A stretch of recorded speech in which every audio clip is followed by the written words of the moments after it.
Recording pending. Okay, there it goes. All right, so it's now recording. So do we have some volunteers who are willing to talk about what subject their group decided on, how they might teach within that zone of proximal development, as well as, if you talked about it, how you might assess someone to figure out what their zone of proximal development for that subject is?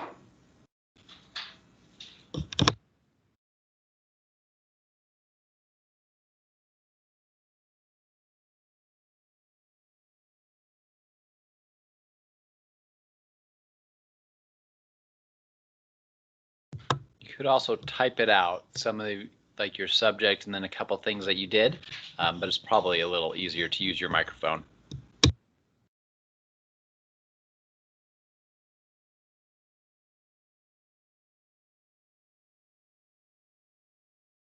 I'm not quite sure if we got to split into groups last time, but I do have an example. Yeah, definitely. Go for it. So I was thinking like math. Um, you could help them like a young child learn how to add, and then to expand their um, zone of proximal development, you could teach them how to subtract. Yeah, we think of those as really basic things, but it is a skill that needs to be taught and learned. So what they can do before that, they probably can count before even coming into school. And then with help, maybe they have already learned addition. So yeah, you would definitely need to teach that subtraction. It's not something that's just going to necessarily develop on its own. So very good example. Anyone who was in the groups want to share what their group decided on?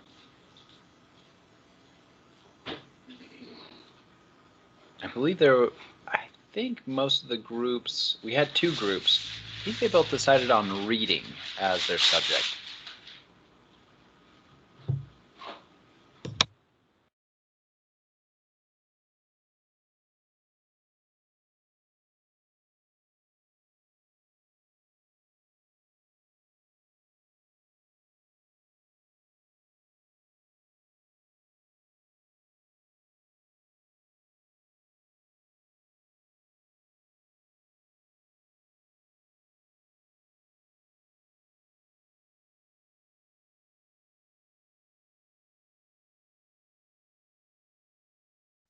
All right, I'll share an example from my earlier class then. One of the students has a child that's in early childhood age and talked about how in school they were learning, they had learned addition, subtraction, some basic multiplication, but that their child was wanting to do more.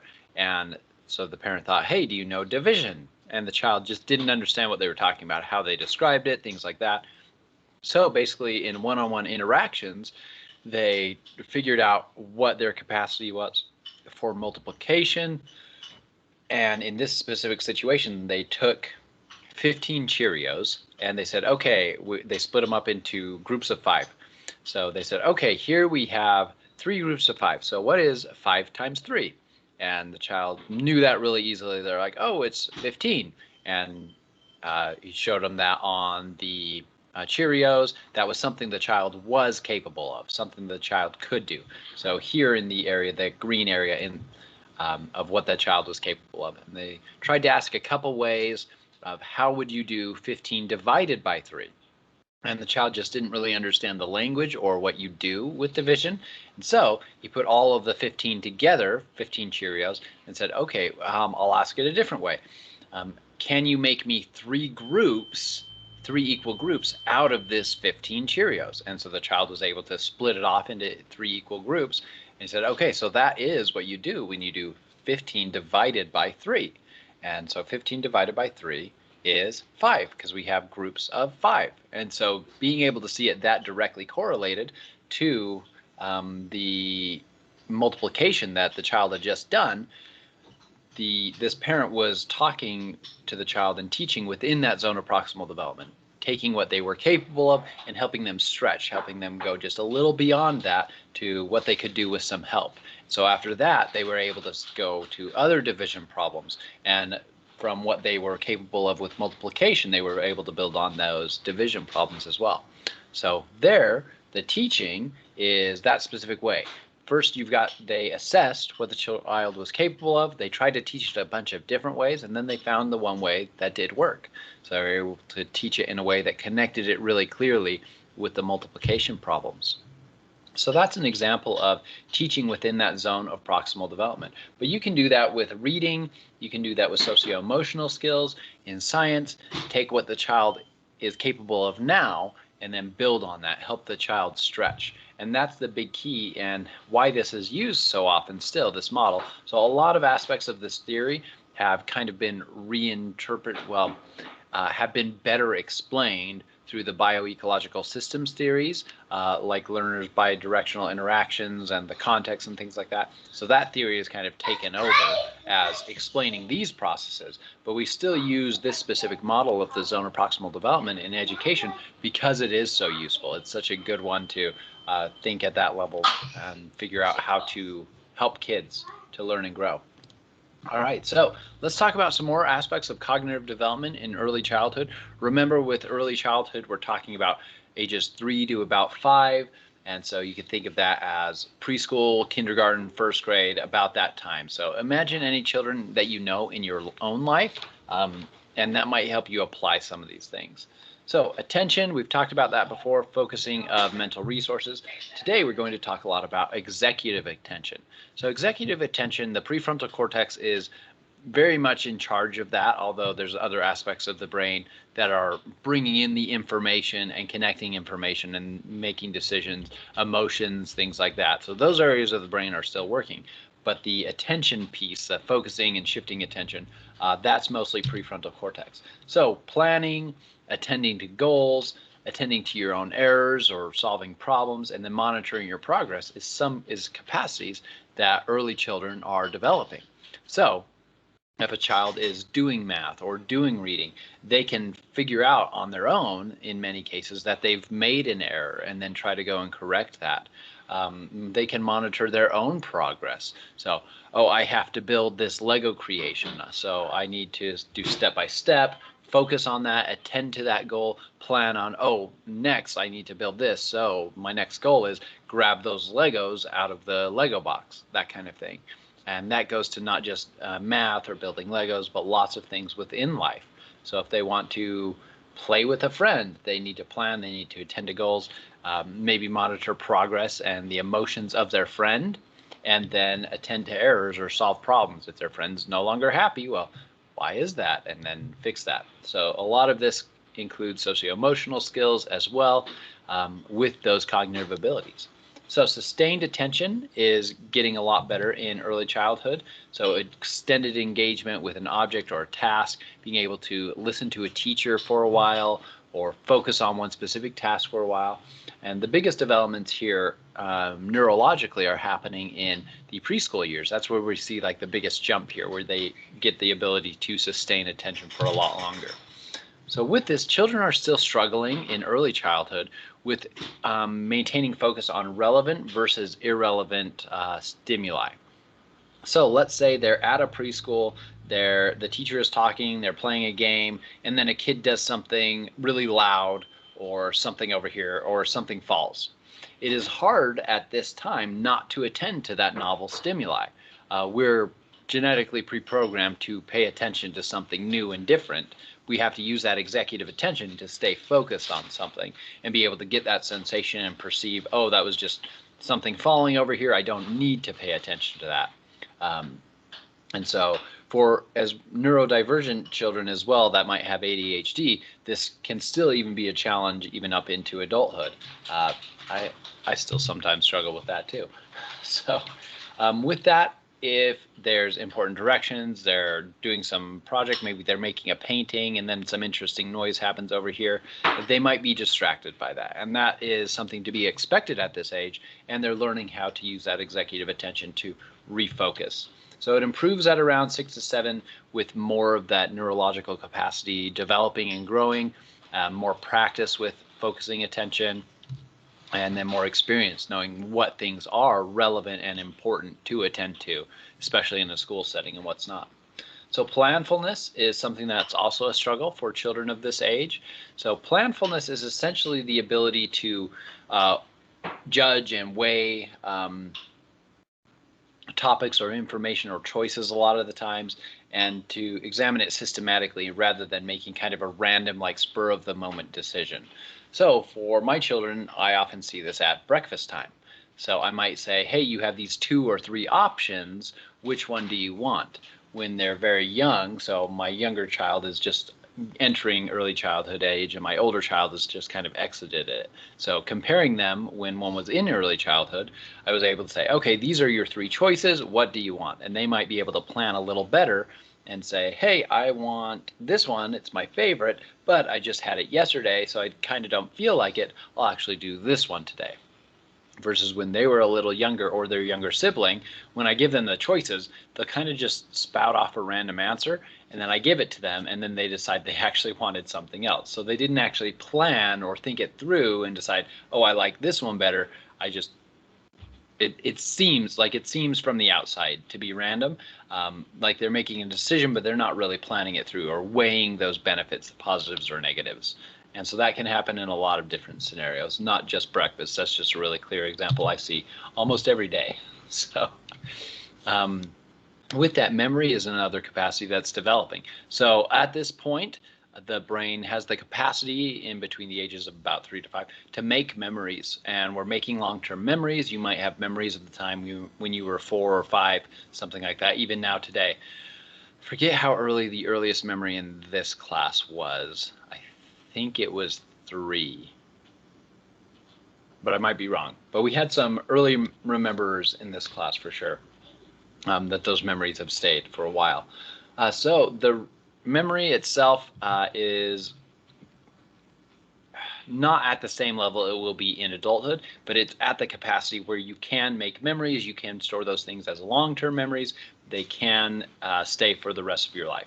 So a short-term memory, so some definitions right now. A short-term memory is the information that has been an input in the last 30 seconds that without rehearsing it, without working with it, without attaching to it, it will fade just on its own within that at about 30 seconds. So that's what a short-term memory is. It's basically that immediate information that we're aware of and our mind kind of just holds on to, and it just disappears unless we work with it. So if you think of Inside Out, this movie, the memories, these little memory balls will come and be on the shelves, and then at the end of the day, they dump it into long-term memory. In reality, what's happening is these little memory balls are kind of consistently updating, kind of a consistent buffer of that 30 seconds.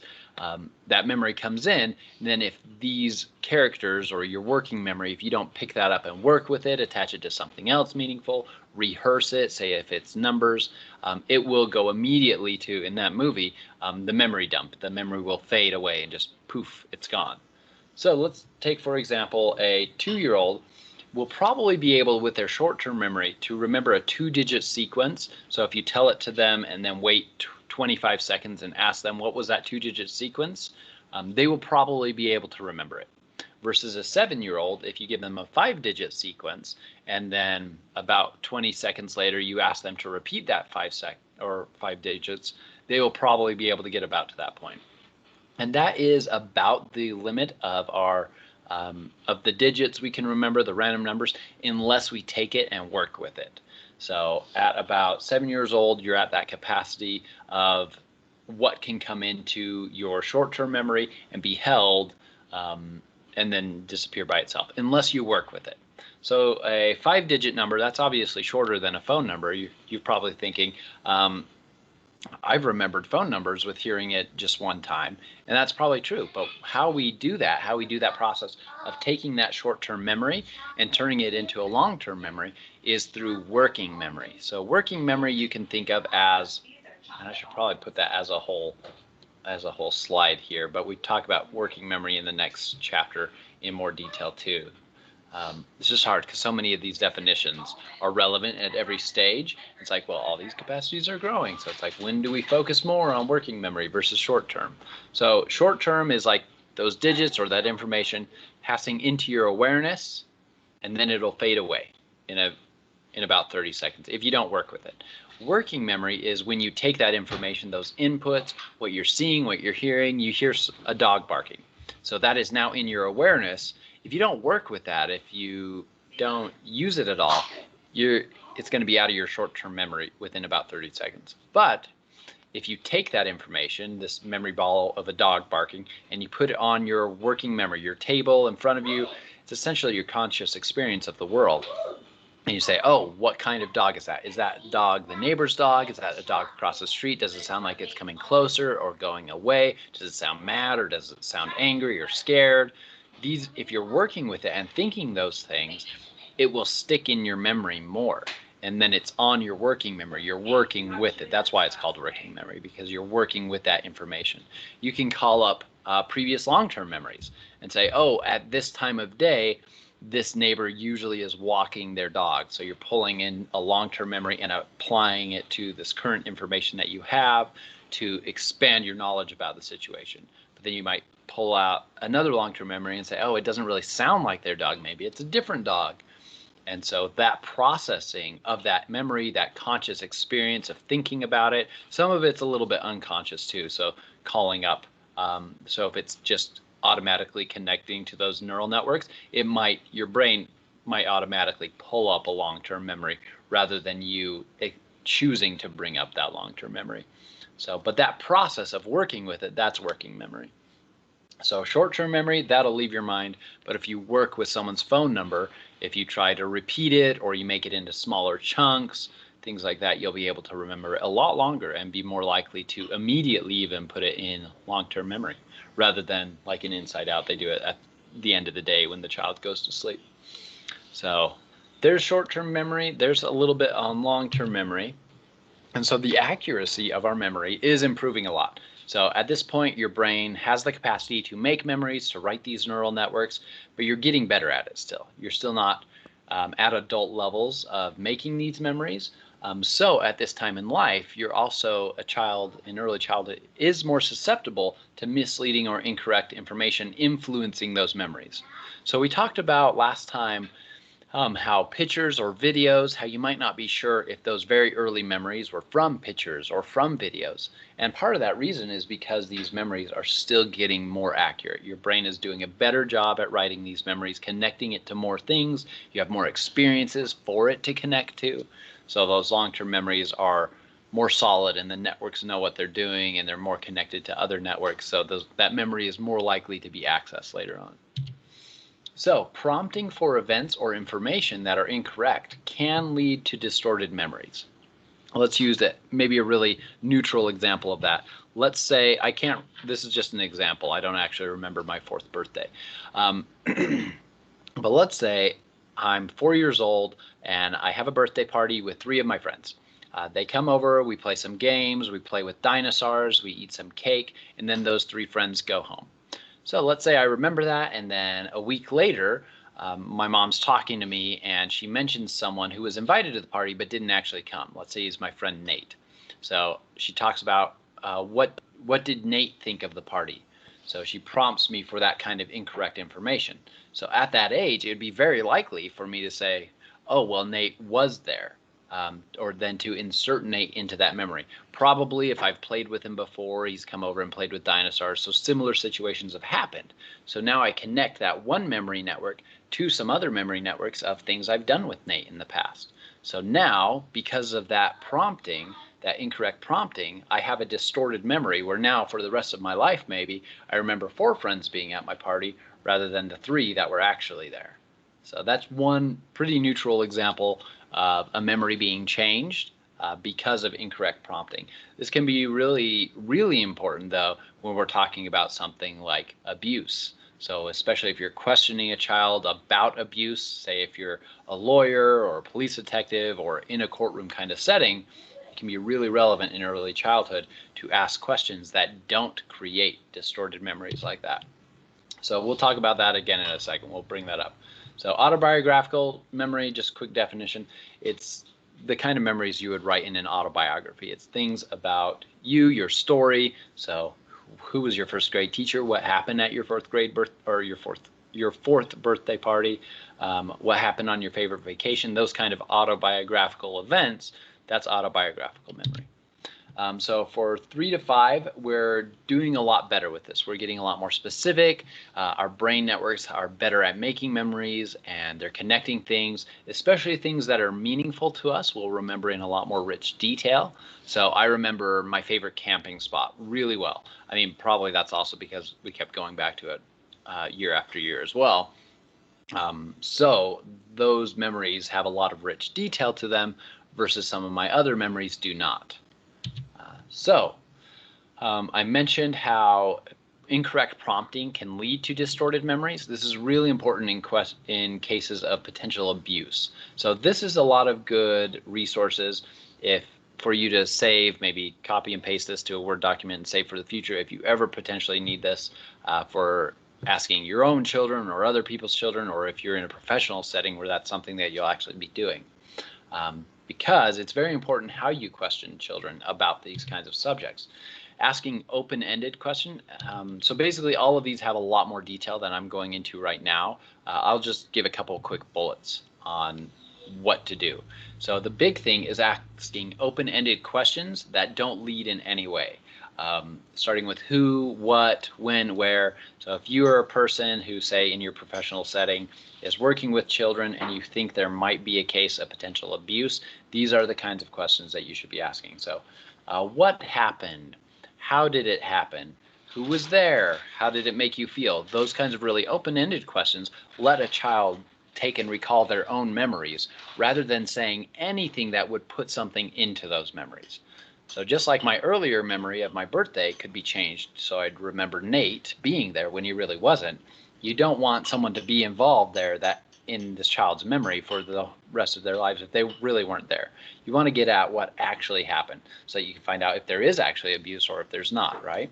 So that would be important so you can keep that child safe. So asking even follow-up questions that are still open-ended is really important. So how does the other person react? Like as they're talking about their story, you can ask, how did this person react? You're now not putting into their minds that this person did something. You're asking, what did that person do after they've already prompted that person was there? Tell me about your relationship with this person. You might be able to tell that the relationship is now different than it was before.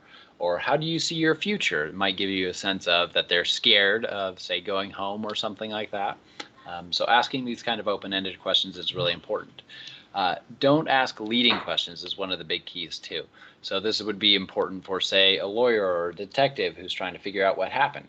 So you wouldn't say, was blank what happened, or did this happen? Isn't it true that this person did this thing? You don't want to be saying any kind of declarative statement followed by right or is that correct, because that can then prime that thing to be in a child's memory. So with that being said, it is really difficult to create and fabricate an entirely false memory that's completely different than anything that has ever actually been experienced by that child. My example of one of my friends being at a party, that's a good example of something that could be added to a memory. But there definitely could be a situation where a child was scared and didn't really understand what was happening, that there wasn't actually a case of abuse that could potentially be changed by leading questions like this.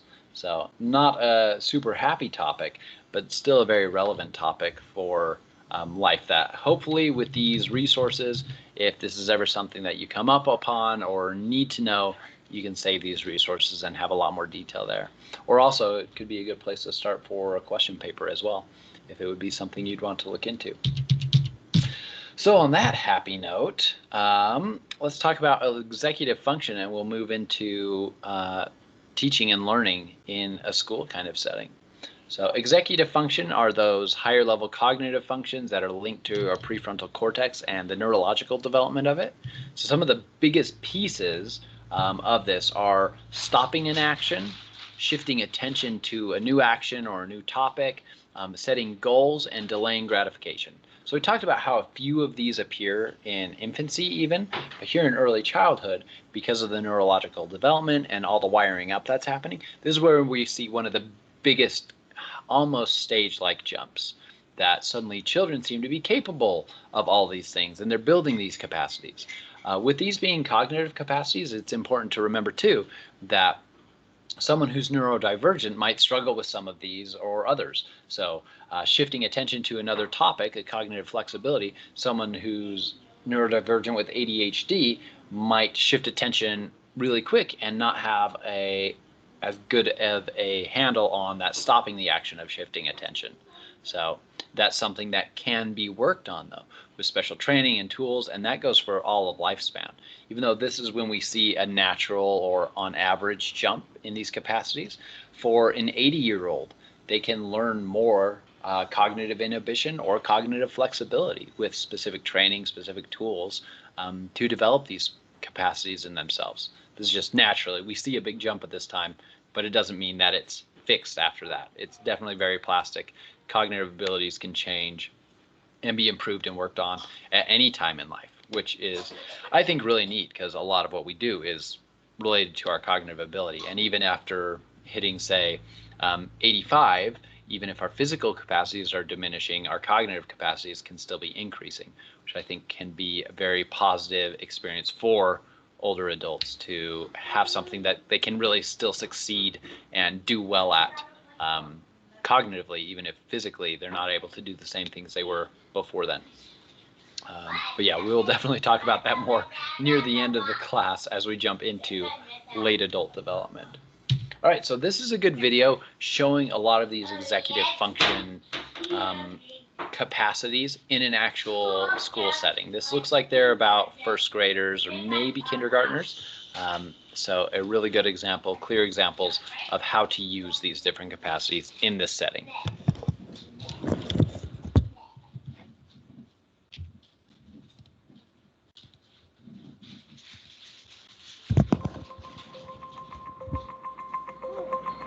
Science tells us that brains, minds, are built, not born. And at the center of this dynamic architecture are a set of skills called executive function and self-regulation. Children's self-regulation and executive function are key ingredients in their lifetime performance. It's not just about learning language or learning numbers or learning colors. We have to be able to work effectively with others, with distractions, with multiple demands. These actually are skills that contribute to the productivity of the American workforce. Look at your shapes. What should you have done next? Educators, I think, are looking for just this sort of thing. And when we describe what we mean by executive function, they say, yes, that's it. That's exactly, the problem. These kids, they can tell me these rules, but they can't actually use them. What's this? A toolbox. A toolbox. What is executive function? Safety goggles. Safety goggles. Probably the best way to think about it is sort of like an air traffic control system in the brain.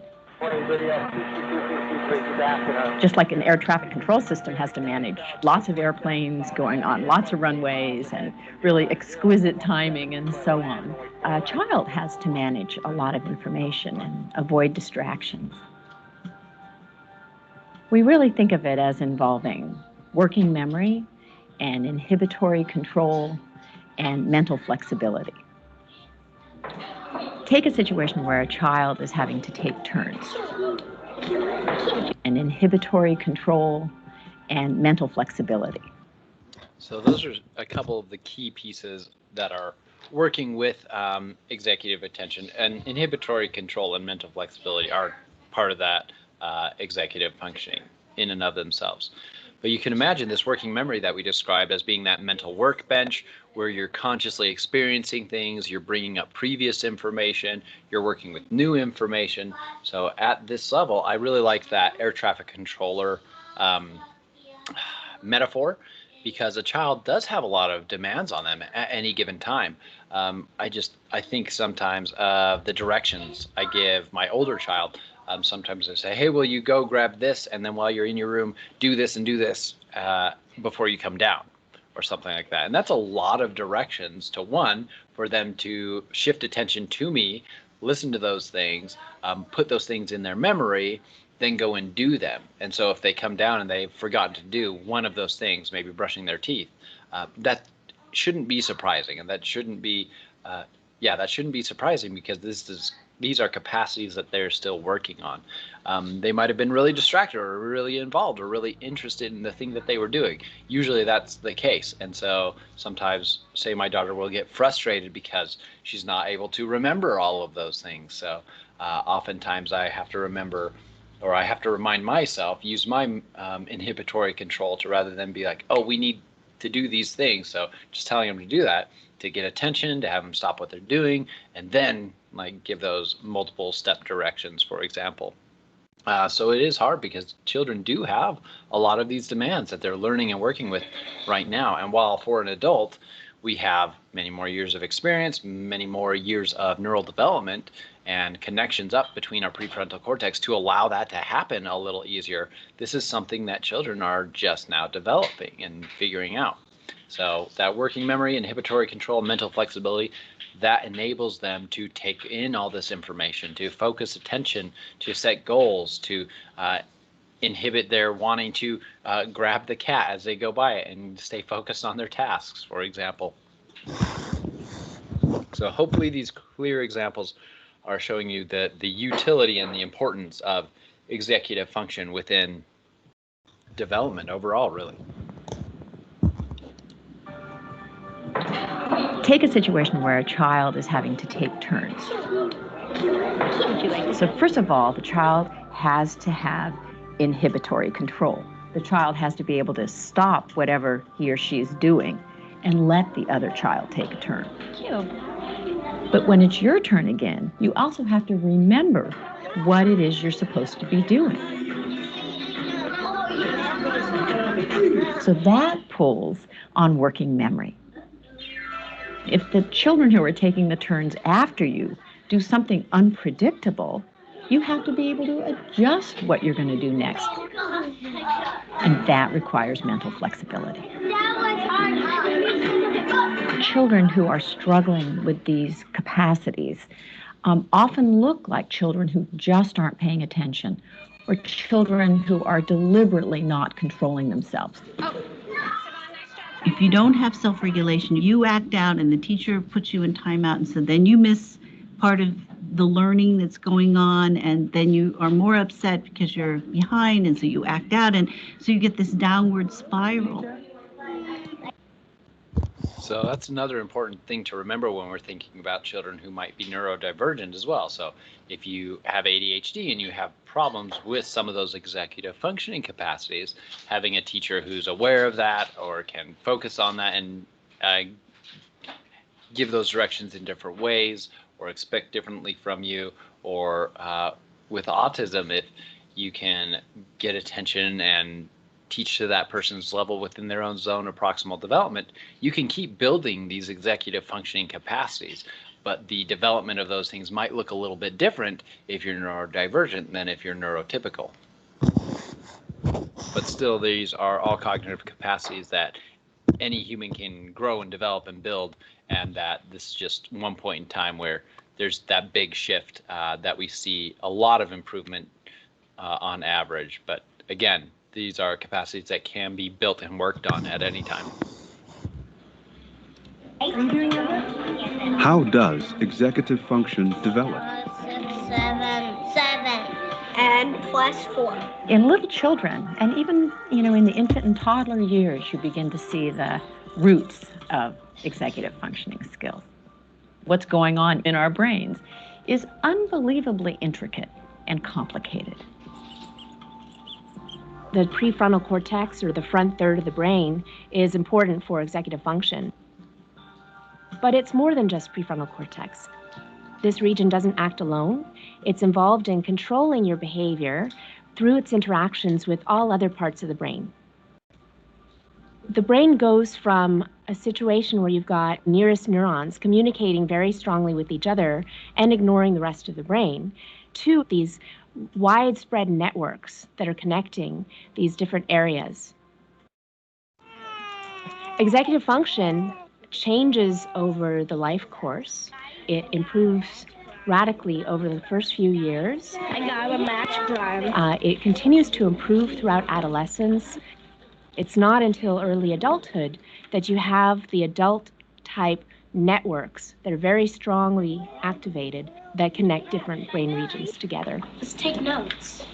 Also, we believe that executive functions can be trained. It's just like going to the gym. So the more you practice in these areas, the stronger the capacity is likely to become because you're helping to strengthen those neural connections. Mom, you're at 24. Slowly but surely, you're going to be able to step back, and that child's going to go into the world with these skills where they can get along with other people, change rules, and they can be flexible, and they can accomplish new things, and they're unafraid. I got bit by my dog in my arm. Oh dear. If we don't learn these skills during the childhood and adolescent years when they're coming online, we are really ill-equipped as an adult to hold a job, to maintain a marriage, to raise children, to get along with each other, to basically be part of a civil society. You're okay.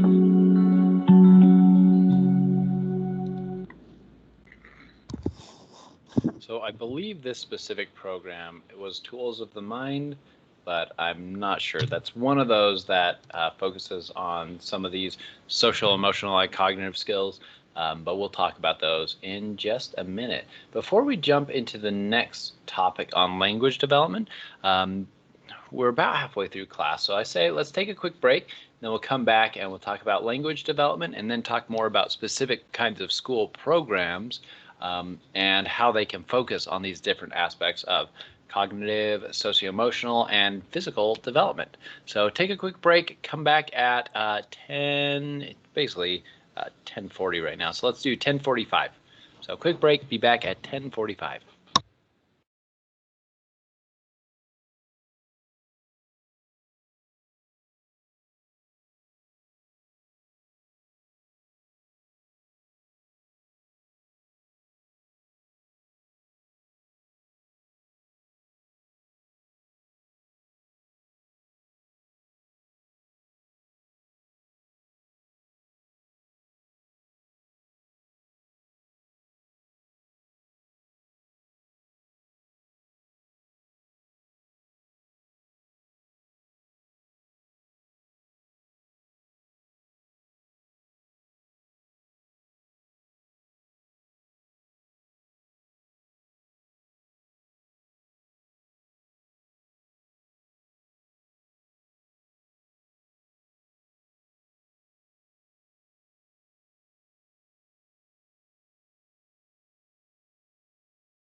my microphone was muted. But we're back. All right, so let's talk about some other cognitive capacities, what's happening with language development. So hopefully as we talk about each of these subjects, because a lot of times we'll hit on like similar things as we age up. So we talked about the initial stages of language development in infancy, and now we're adding on to that. So it can be good, especially say after class, like a day or two after class, to go back to your notes and read from infancy, language development, and then early childhood. That might help you as you go through to connect these things. Just the way the book is structured, it goes by ages, and it separates the chapters in physical and cognitive, and then socio-emotional development. So we're kind of talking about similar topics as we bounce around the age ranges. And then I even give examples all the way into late adulthood to kind of show you how this ends up, or how similar features are still present in adulthood. All right, so here in early childhood, we're going to see a lot more complexity in the sentences that children are able to speak. So a lot of that comes from hearing and interacting with language, even from reading. So getting that experience, a lot of language development is just coming from simple experiencing it. But at this time, we're learning a lot about phonology, the sounds of the words, how we combine sounds together. And this is across cultures as well. This is how anyone is learning languages. This is also sometimes why you see children that might be 4 or 5 who are bilingual. They might use sounds that are pretty unique to one language as they're speaking the other language. So there's not too many really unique sounds in Spanish versus English, but you might notice that some of the ways they pronounce things sound more like a Spanish pronunciation versus an English, because they're still learning how to combine those sounds together, and especially with bilingual, you'll be able to pick that out.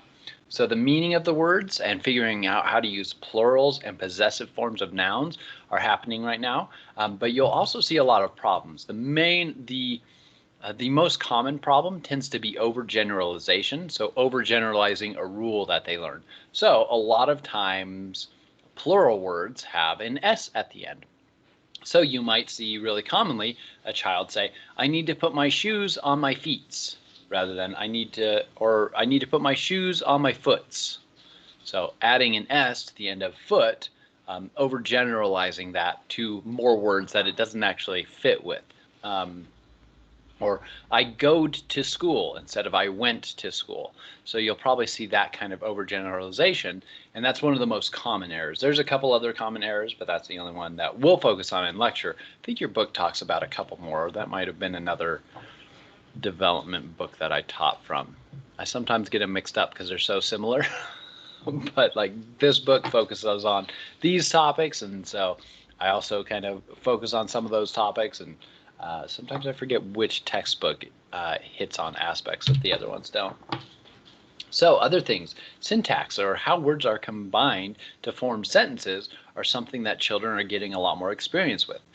Children can speak to peers, they can speak to adults, and as they're later on in early childhood, like a 5-year-old, can hold conversations more complex than we might tend to give them credit for. So the meaning of words and the meaning of sentences, children are gaining these capacities really, really quickly. As they're reading, as they're interacting with people, there's a lot of talking going on in the world. There's a lot of talking in lecture today.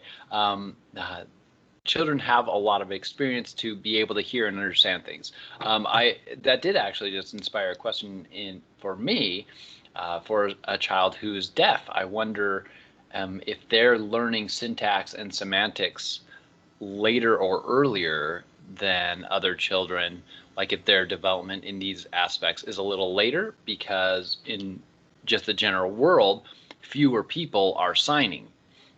And then also if they have parents who learned to sign with them versus parents who already knew how to sign before teaching their child, I wonder if they're faster. I would suspect the ones who already knew how to sign, that those children are quicker with syntax and semantics. Yeah, that's an example of a question that as we're studying and talking about lecture, or you read things in the textbook, If you come upon a question like that, it could be a really good one for a question paper. If anyone wants to do that one, there's an idea for you. I don't know that I have time right now to actually look into that, but if someone wants to write a paper about it, I would definitely love to read it. Yep. So with that, children are learning to use the words they hear most often. So letting them hear a variety of words, a variety of grammar and sentence structures, lyrics, rhythm, rhyming, hearing more variety and speaking with more variety is going to teach them more variety, obviously. So they will learn words for things and events that interest them. So one of my children's favorite movies was, or one of the movies that we watched a lot when he was really young, it was actually, I'm going to check really quick because I made an error on this before.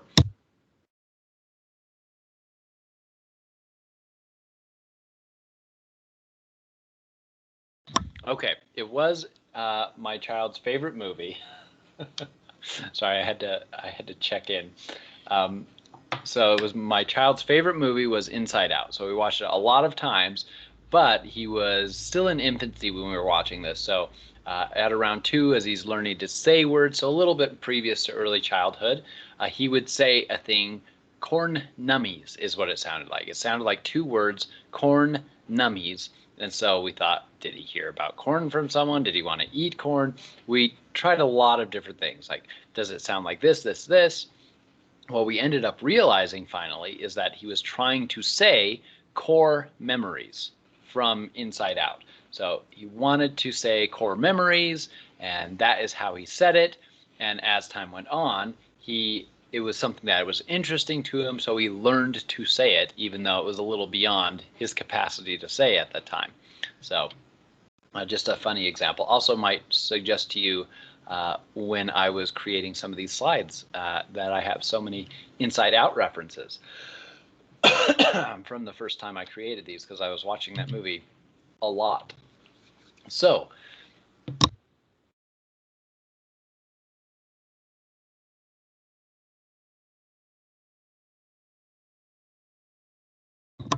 sorry, I'm coughing a lot. Ate an almond cluster during the break, and now I'm choking on little bits of almonds. Sorry about that. So children learn a lot better for words and reading when they're an active participant in a context versus passive in a context. So if they're a really good example of passive context are TV shows. Even educational TV shows tend to be really passive. They just deliver the content to the child versus I try to get students to do activities during class or interact or ask questions to students, those kinds of things. For a child, it's a good thing to sit down one-on-one and have conversations with them, be an active participant, listen to them talking about Minecraft or other things so that they can have that opportunity to converse. Even if you've heard the same thing about Minecraft 50 times before, it's giving them that opportunity. There, you can use different language, ask them different questions. Being an active participant in something that's of interest to them is going to give them more opportunity to develop their language. So versus a passive context where you're just telling them this is how to say that thing, that is not as effective. So meaningful settings are also important. So I gave the example of Minecraft just a second ago. That's one of my older child's favorite games, and so it's a meaningful thing. Or a meaningful setting could be a birthday party or a first day of school or something like that. We connect meaningful things in our memories a lot easier. So we have, let's say if you might remember, think about anything meaningful. I'm going to use an example of a wedding day, even though many students might not have had a wedding day. So that might be a situation that's very meaningful. So you'll probably remember it more. There's a lot more emotions and things that are relevant, hopes and goals that you might have had that are now connected to that. So it makes a lot more networks be activated to remember that. Same kind of thing for a meaningful setting to learn language. If it's in a meaningful setting, if it's something that they're interested in, it connects more neural networks and makes that learning easier because there are more networks online, essentially. So children learn words when they have clear access to the meaning of a word. So if you're trying to, say, read a book and every sentence or so you have to stop and define something, that's going to be a lot more difficult. So that's one reason I think I've thought about reading like more complicated books. So like Lord of the Rings or Harry Potter to my children. And when you've got to define something so often, they lose interest, and two, it makes it harder for them to access that. So a diversity of grammar and vocabulary is really good. Oftentimes in children's books, you will see a list of like, these are the vocab, or this is the grammar that's being worked on in this book. So you can look for those specific things, especially as a teacher, they probably do look for those specific things. So those are some really big things for language development. Also, how to use language differently in different contexts. Children, by the end of early childhood, they will generally be speaking to adults in a different way than they speak to children of their own age. They'll generally speak, for example, more formally to adults than they will with a peer. They now have the ability to speak about things that aren't present. So my daughter comes home and tells me about her friends, even though they're not there. She tells me that she told her friends about her cats, which the cats are not there at school. Versus at 2 years old, they can't really conceive of that and speak about things that aren't present in that context. So for reading, a lot of these same tips apply here, being an active participant in reading and teaching reading. So asking about what the characters think. Again, a lot of children's books end with like a couple questions that you might ask about what happened in the book. Those are really useful. So asking, what did the characters think? What will happen next? Like stop halfway through. What do you think is going to happen to the pigeon? Is the pigeon going to be able to drive the bus? Hopefully anybody with children got that reference, because those are pretty fun books. Don't let the pigeon drive the bus. So with that, ask them questions about the stories. What happened first? What happened later? How do you think the character felt? How did the pigeon feel when we didn't let him drive the bus? Using books with different kinds of language structures. So with rhymes or poetry or dialogue versus a lot of explanation about things. So having a lot of opportunities, language-wise and reading-wise, is the best. That's a good question. So at what age do children typically start to form full sentences? So on average, it's generally, it can happen earlier, but generally in early childhood. So about 4, they should have full sentences, no problem. But you might even see it as early as the end of age 2. So there's that range there, but a 4-year-old will generally be speaking in full sentences, being able to have. So a sentence you might hear from a 4-year-old is, the cat is eating its food, or I want to go to the park.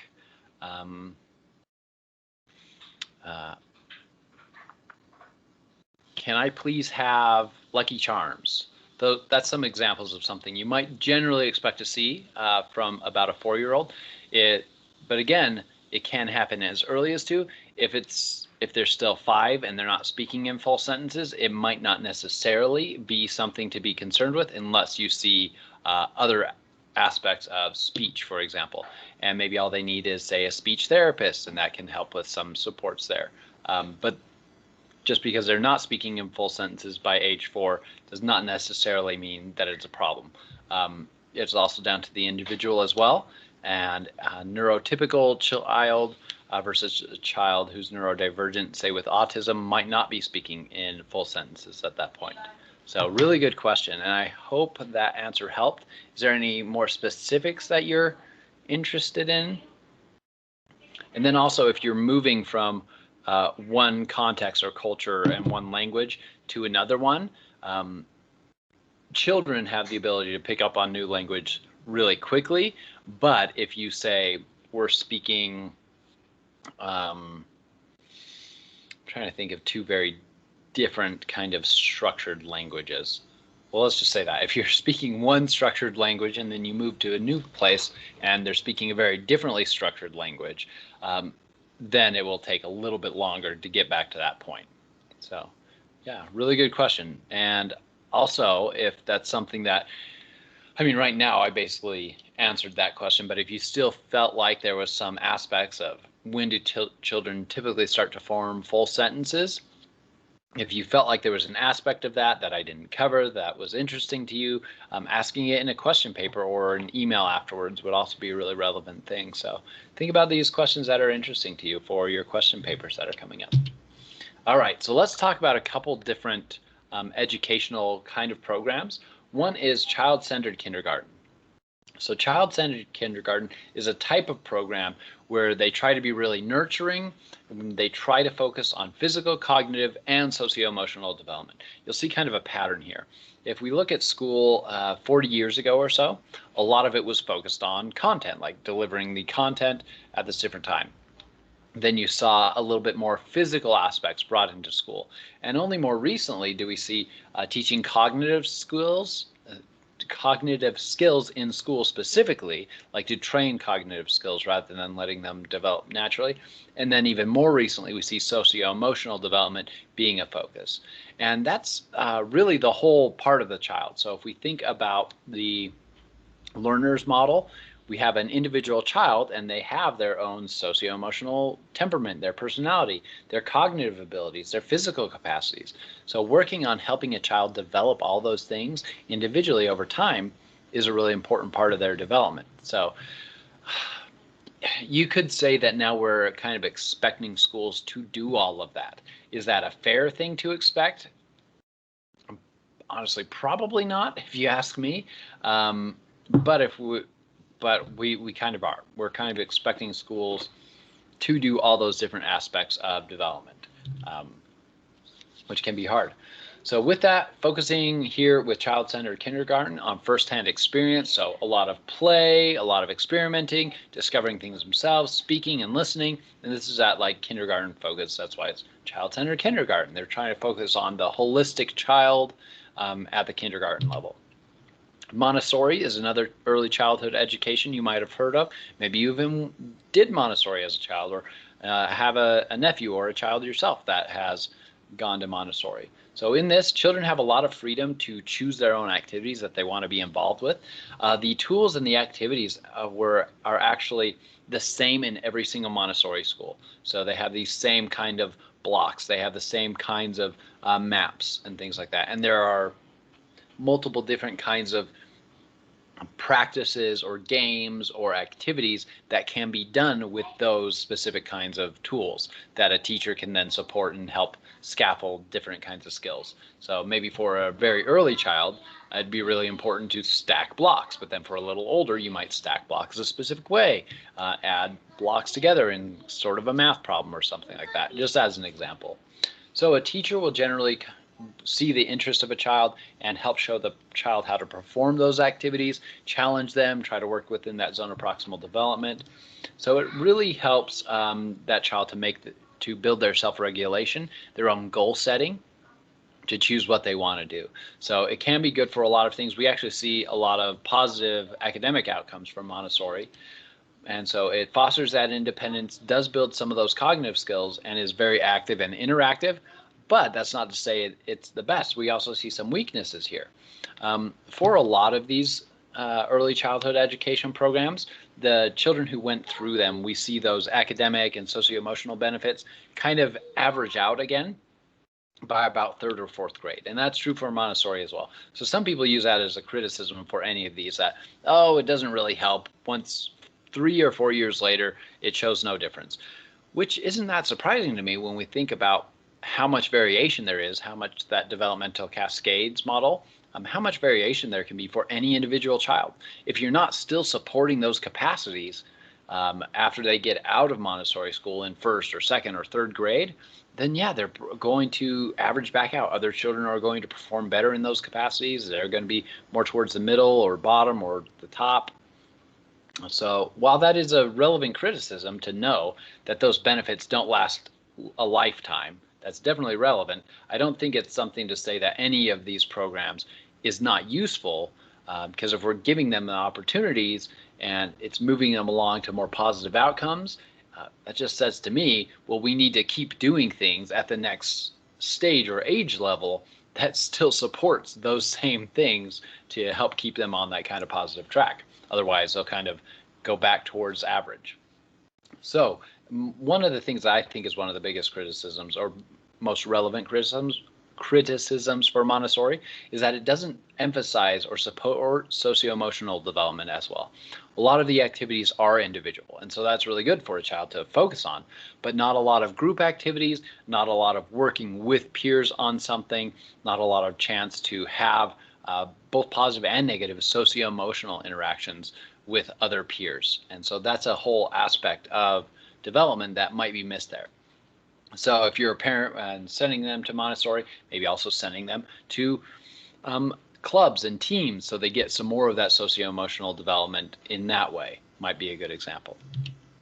So here's some research links. I actually have a couple of colleagues who do research on Montessori schools, and a couple of those actually teach or have taught at the Montessori and been certified and whatnot. So if that's of interest to you, these are a couple of good sources to start from for a question paper, or if you want to get connected with people who do research or who have taught and ask them questions about them, I'm sure they would like to talk about those things. All right, so another one is developmentally appropriate education. And so this one, rather than having really specific or set rules of this is what we do to play with this toy at different levels like Montessori, this is more guidelines rather than specific rules or curriculum. So you might think here of Pirates of the Caribbean and the joke there that the Pirates Code is more like guidelines rather than actual laws. Same kind of thing here. Developmentally appropriate curriculum gives some guidelines, some things to focus on and look at for any developmental program. So for any teacher, for any specific new program that you implement, looking at it to try and be developmentally appropriate. So some of the key guidelines here are focused on hands-on teaching, a lot of interaction, play, dramatic play, multiple kids working together, a bigger focus than some other programs, especially some traditional school programs, on socio-emotional development and working on those emotions specifically even.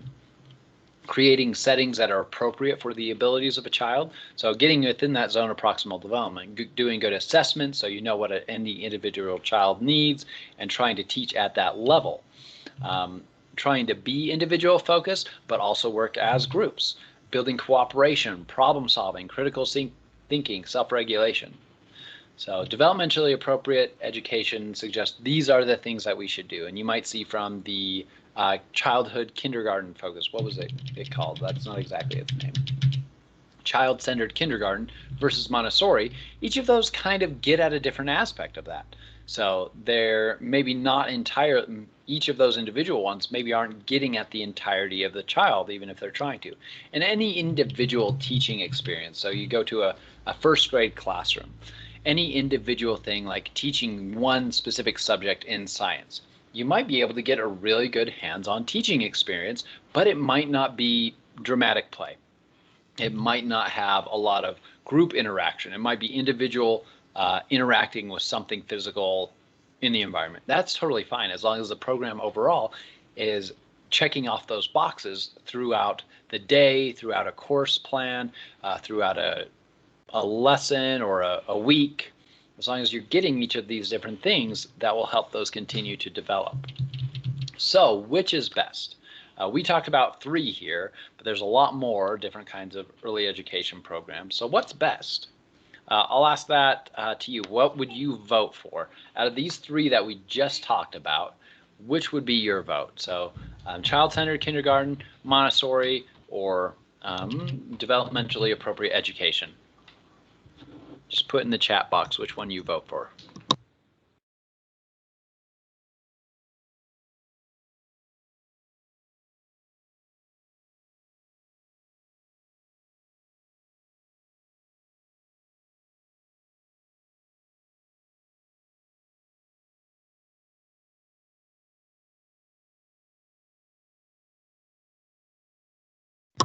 All right, I only see one response right now.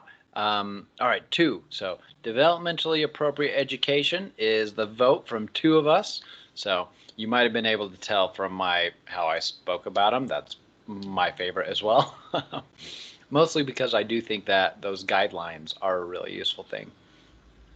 So yeah, looks like we've got 4 votes here. Developmentally appropriate education are the votes for all of them. So I've indoctrinated you well to like developmentally appropriate education. So my task is done for the day. All right, so we've got 5 votes now, all for developmentally appropriate education. All right, so I did it. I gave you the good propaganda to make you all like developmentally appropriate education. No, they each do have their benefits and their weaknesses. There's no single perfect program. So developmentally appropriate education is my preference as well, because it gives you, even if it's just the guidelines rather than specific instructions, it helps you know, like, hey, let's focus on all aspects of a child. That's socio-emotional development, the cognitive development, the content and learning, as well as the, did I say cognitive already? And then metacognitive skills. So there's not any perfect program for all children. You might have 2 children and one will do really fantastic in Montessori versus the other might need a program that's really focused on developmentally appropriate education. So it just depends on the needs of an individual and the context that they're in. Maybe they're in a community. There are a lot of socio-emotional supports for a child. And so in that case, maybe Montessori would be best, so you can focus on those specific skills that are developed in Montessori. So that's something that for any person going into teaching, they need to see and decide, well, which of these things are most important to them. I would definitely give my vote for that developmentally appropriate education, because even though it's a little broader and more general, it lets you have that flexibility to focus on the cognitive, physical, and socio-emotional. Because for any program to do well, you do need that focus on all aspects of that child's development. But again, like I said, if they're doing really well socio-emotional, there's other sports in the community, maybe a program that focuses only on cognitive skills and the core content would be preferable. So yeah, there's not really one that is actually best empirically. But for some of those reasons, I do also enjoy developmentally appropriate education. So that is the end of chapter 5. Hopefully you enjoyed going into a little more detail on a couple of these than your book did. It's a big area of research, so if there's any of these topics you want to go into more, you'll be able to find a lot of research. I would actually suggest Google Scholar, because there's actually a PsycInfo type site for education-focused research that you could use, but honestly, Google Scholar would probably give you some of the same results, maybe too many results. Yeah, so be thinking about your question papers. Thanks for being here today. Since we're so close to the end of class, we could jump into chapter 6, but I think we'll wait to do that next Tuesday. So thank you all for being here today, and have a great rest of your day.